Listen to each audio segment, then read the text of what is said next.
माझी लढाई चालू आहे आणि मला विश्वास आहे की निश्चितपणे मला न्याय मिळेल। आणि मी त्यावेळेला म्हटलं की हा जो माणूस आहे हा संजय राठोड आहे। पूजा चव्हाण माझी कोणी नव्हती, ना ती माझ्या जातीची होती, ना ती माझ्या धर्माची होती, ना ती माझ्या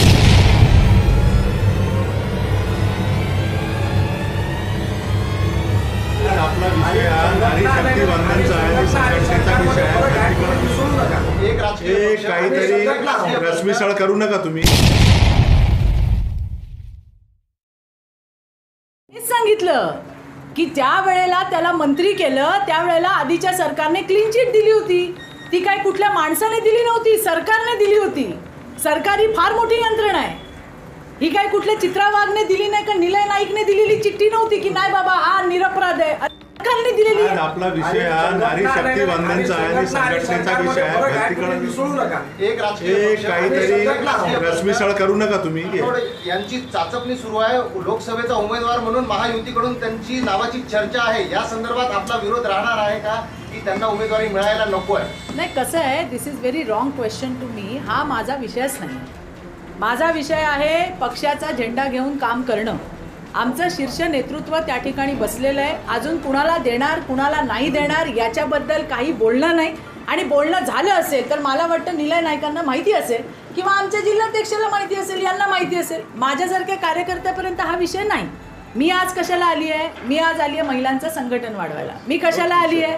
माझ्या जे कॅडर आहे त्या कॅडरला बूस्ट करायला, आणि ते काम मी करते। बाकी काय आणखीन राजकीय प्रश्न या संदर्भात असतील तर हे तिघं नेते आमची उत्तरं तुम्हाला देतील।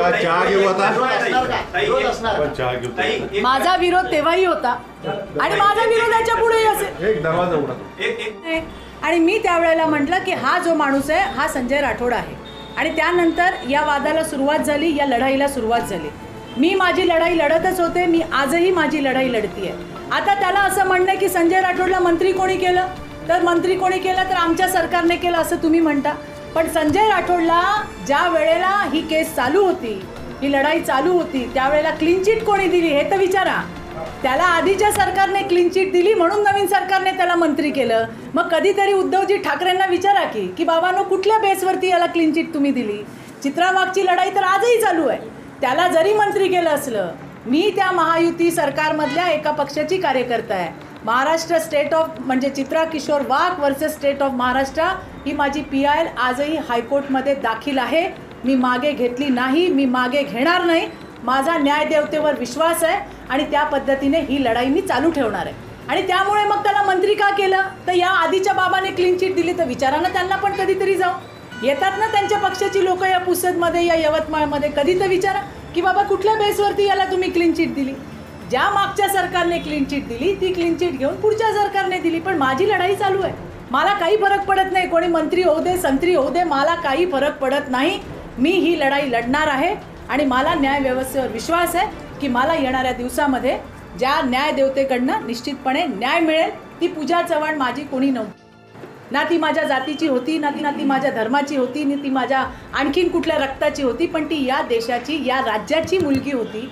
आणि तिच्यासोबत जे झालं, ज्या पद्धतीने झालं, त्याच्याने कोणीही उठावं आणि पेटावं अशी परिस्थिती त्यावेळेला होती। आज जे माझ्यावरती इतर विरोधी पक्षाची लोक टीका करतात, मग त्यावेळेला का नाही आले हो कोणी माझ्यासोबत लढायला? का त्यांचे हात बांधले होते, का तोंड शिवली होती? का चित्रा वाघ बरोबर तुम्ही आले नाही? तुम्ही लढाई लढायची होती, तुम्हाला कोणी मनाई केली?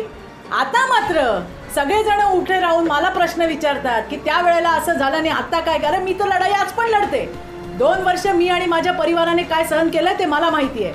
आणि त्याच्यामुळे आता जे विरोधी पक्षाची लोक जी प्रश्न विचारतात ना, त्यांना विचारायची नैतिक अधिकार नाही आहे। त्यावेळेला जर माझ्या हातात हात घालून आला असतात किंवा जाऊ दे नका येऊ माझ्या विरोधात, माझ्यासोबत येऊ नका, अरे तुमचा तर आवाज उठवा।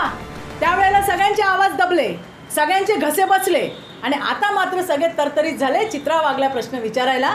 तर मी काय असल्या गोष्टींना काही घाबरत नाही। माझी लढाई चालू आहे आणि मला विश्वास आहे की निश्चितपणे मला न्याय मिळेल।